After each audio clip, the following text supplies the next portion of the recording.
Hello everyone and welcome back to DeInfluenced. I'm Sasha, and here my goal is to get you guys to think critically about where you're currently spending your social media currency by calling influencers out and holding them accountable for their crappy behaviors, especially if those behaviors are dangerous to themselves, their kids, their audience, and sometimes it's just about the drama.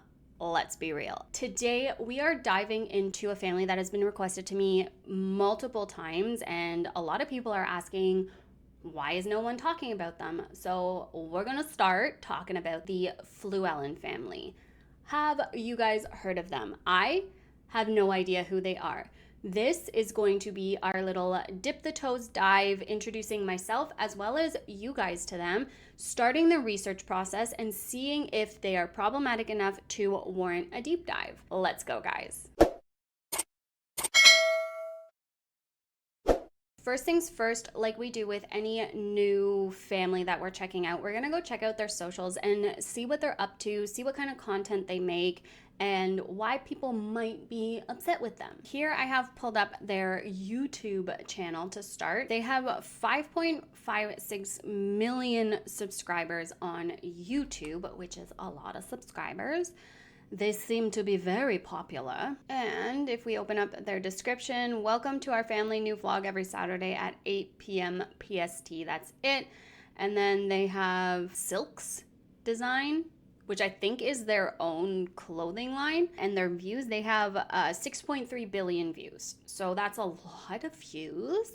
Wow. And if we go here to videos and sort by most popular, it's interesting because it's actually not what you would expect from most family vloggers.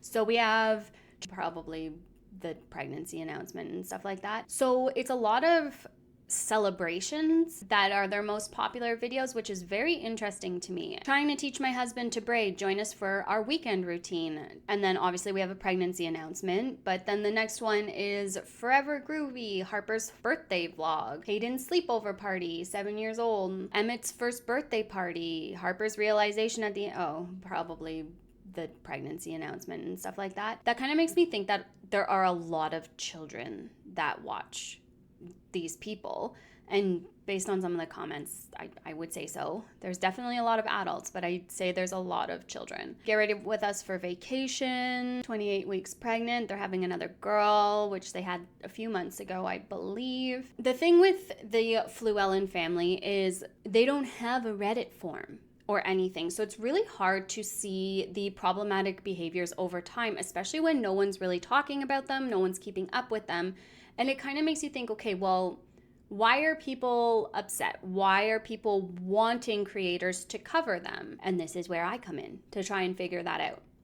So we're gonna go to their TikTok now. Something went wrong. There we go. On TikTok, they have 4.9 million followers as well. What does she have on Insta? 1.6 million followers. So cross-platform, they have a lot of followers. For whatever reason, people are latching onto them, probably because their kids are gorgeous. And again, we have another biracial family, which I don't know. People just are attracted to that look. I don't know. Those kids, I don't know. It's weird. So we have style all 4 of my kids' curly hair with me, some get readies, some hair stuff, how we split night roles as parents of 4, some baby content, meeting your baby for the first time. They get a lot of views. A lot of their videos with the kids get over 1 million views. Video with just her in the thumbnail, 39 weeks pregnant, only has 593,000 views, which is like only has, right? But in comparison to 2 million, 1 million, 9 million right here, it's pretty significant, the view difference between kids or just mom and dad. And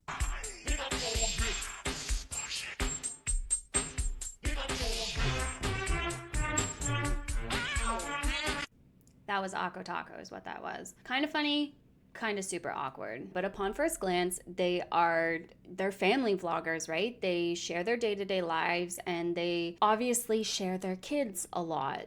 But the problem is either they are squeaky clean people and there's, no controversy, anything like that, or they are very, very good at sweeping those controversies under the rug. Because when you're looking at things, when you look up their names and stuff, nothing really pops up. And even asking like AI, which I know not everybody likes that, but oftentimes when you ask AI, it'll tell you like, yeah, they've been criticized for this, and nothing really came up for the Fluellen family.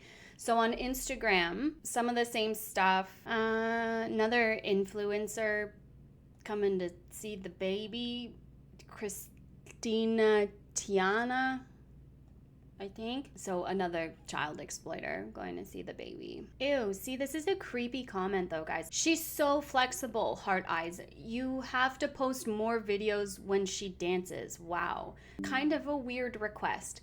And this is where the dangers are lurking for these children. Now, I'm sure they're very, very good about deleting the creepy comments, and I have some here that we managed to find. My friend Kara from Behind the Screen on YouTube helped me find some of these comments, and some of them are really just gross. But saying something like that, like, oh my god, she's so flexible, show us more of her dancing, that's creepy. That gives me creepy vibes. And I don't know that it was necessarily meant to be creepy. I think it was two separate thoughts, but these are strangers commenting on your child, you know? And this one too. Okay, proud internet auntie right here. She was graceful and amazing. So their followers are taking it upon themselves to label themselves as aunties. That's really creepy.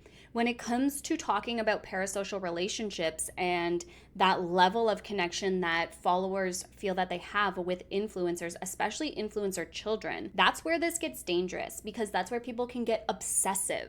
And as these kids age, with everything that we've learned in the past few months about family vlogger kids speaking out about how the comments messed them up, about how it was just a weird space to be in, especially as a preteen and a teenager. I don't think that posting kids and centering your content around kids can be done safely with today's internet and with people who are obsessively online, chronically online. What a flexible, awesome child. See, like, that's creepy. Why are people commenting on her flexibility? And like every single one of the comments too, the hundreds upon hundreds of comments, they're all positive. They're all from their following.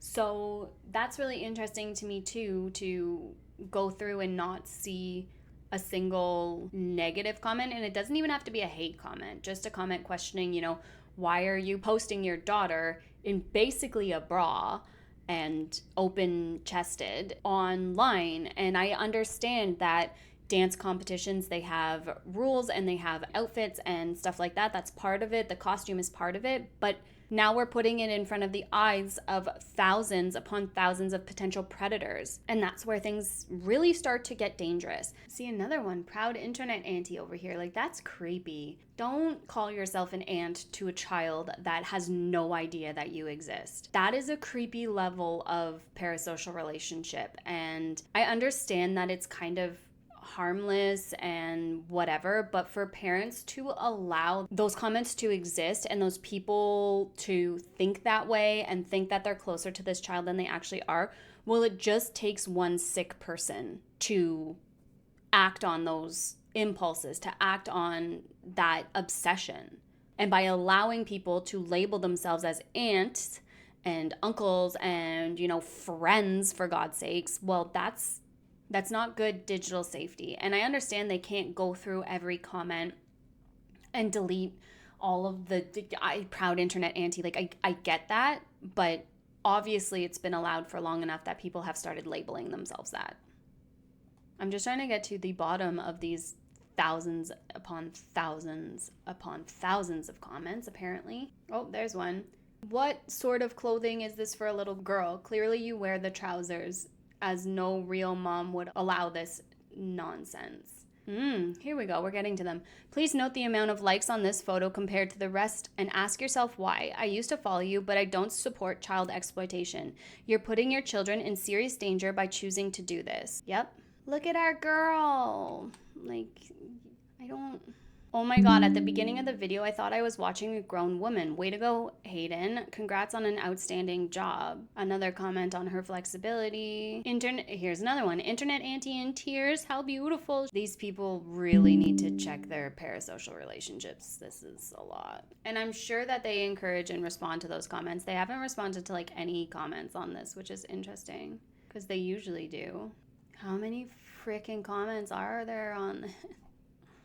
Proud distance auntie over here. One eternity later. Holy moly, we made it. Okay, well, shockingly, there was none on that, or they just erased them all. Okay, so I have some of the comments pulled up here that we have saved. Y'all are so cute. Can you please adopt me? And she responded to that, yes, come on over. Again, the digital safety and the encouraging of the parasocial relationships, encouraging people to label themselves as aunt or not, discouraging it. You know, you're so cute, can you adopt me? Stuff like that, and responding to it too. That's fostering a level of parasocial relationship that it only takes one person to act on these impulses, to act on the, well, I want to get closer to this child and we're friends. There's a relationship there. They love me, they like me, they know me, and they don't. The children have no idea that these types of comments are happening. I'm only on Instagram for these videos. Okay, so you're literally only on Instagram to follow a 4-year-old, 3-year-old, 4-year-old.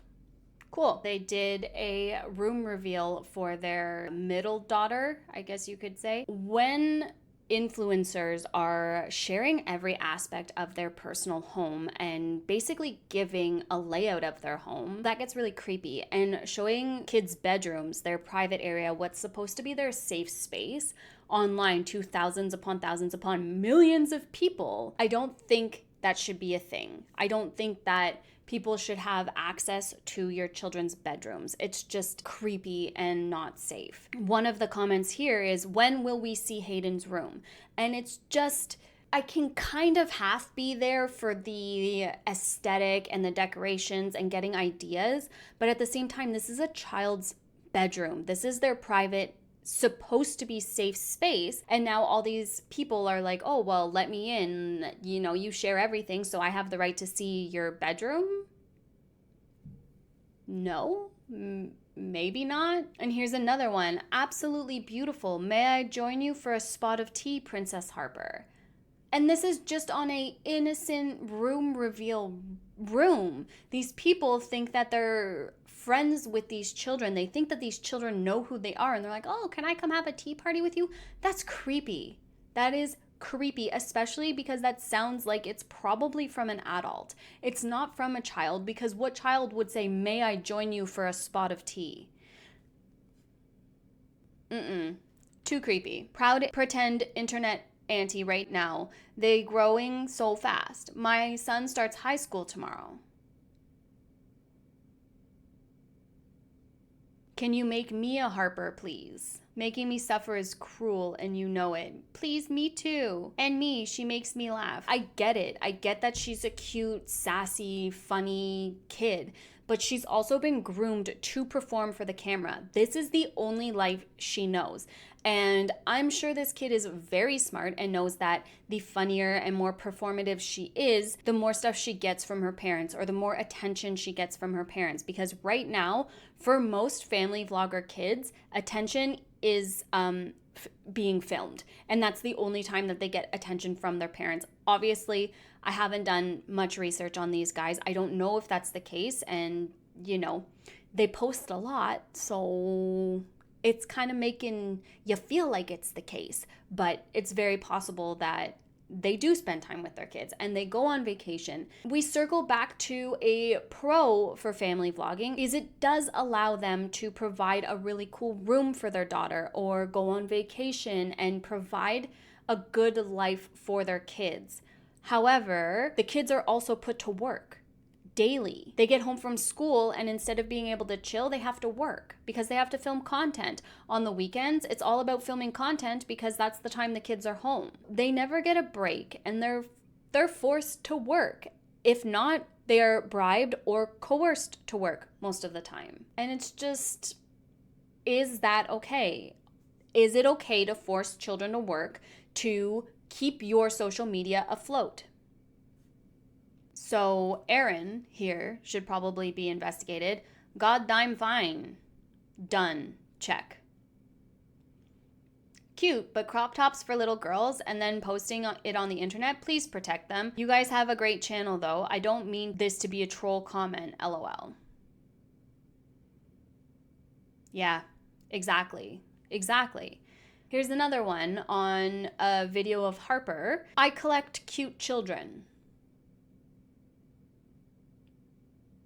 I agree, Tandy. What? Who says that? How is that not the most alarming thing? That was made 4 months ago, so it's still on their channel.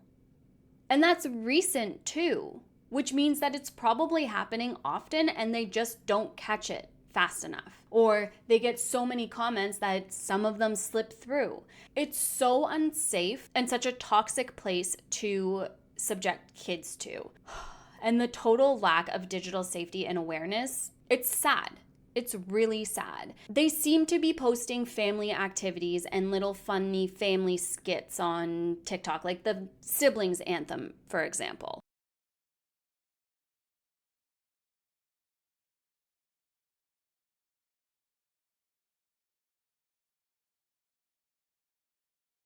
Sibling anthem check! Hi, I am the oldest, I'm the leader of the pack, and all my other siblings just be riding off my back. I'm basically the parent, I keep everyone in line. I've never had a hand-me-down, my shoes they always shine. Hi, we are the middles and we're always overlooked. Rules were made for us to break, which leaves our siblings shook. Hand-me-downs are all we know, nothing's ever new. You hate us cause you ain't us, but trust us, it's the truth.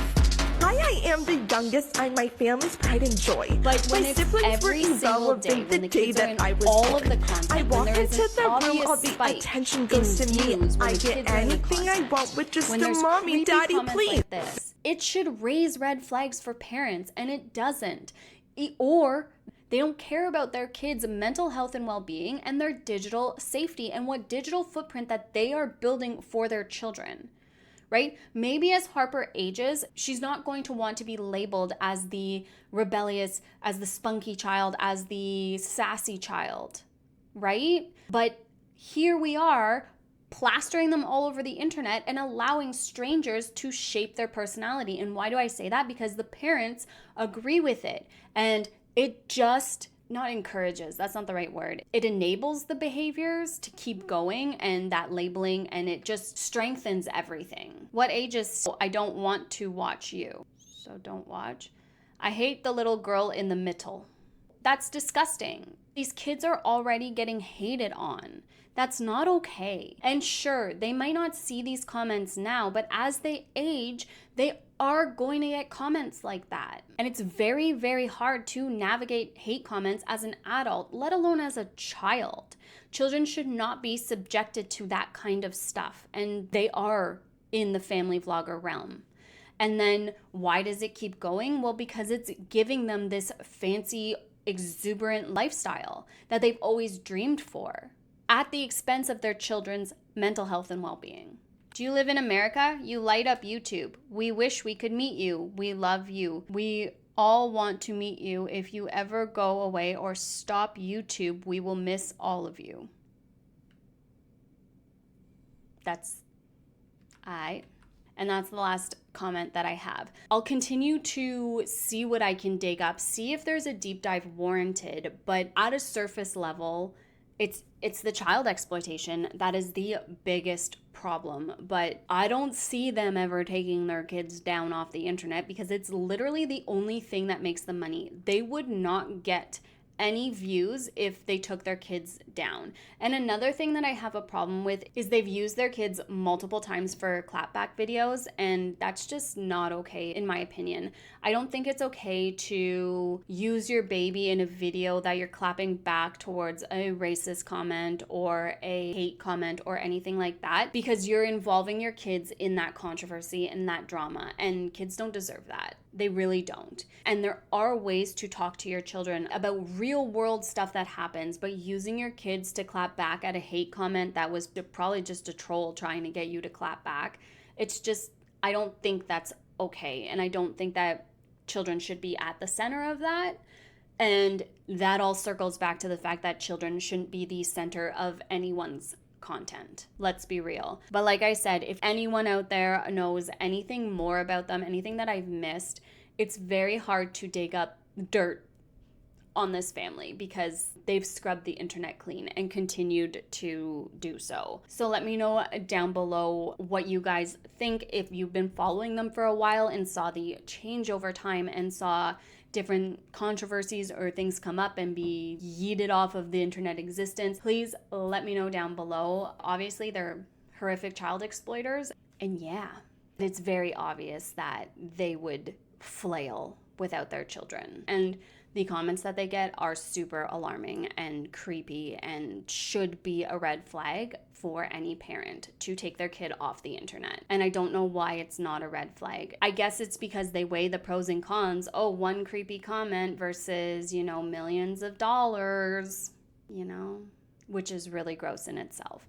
But that's all I have for you for the introduction, the beginning the research of the Fluellen fam. Again, please let me know if you guys know anything more, anything I missed down below. I will definitely take a peek at your comments. Definitely the biggest thing is just the exploitation of the children, but at least they're not putting them at the center of super problematic issues. From what I can see, at first glance. It's not like they're constantly disciplining them on camera like Nika does, or they're constantly trashing their kids from what I can see. It's more so activities as a family together, which begs the question, is there a right way to do family vlogging? If we're just sharing our day-to-day life without giving away all the privacy, without revealing embarrassing moments, without disciplining our kids, is it okay? I think that the internet is way too dangerous for children, so I don't think it's okay.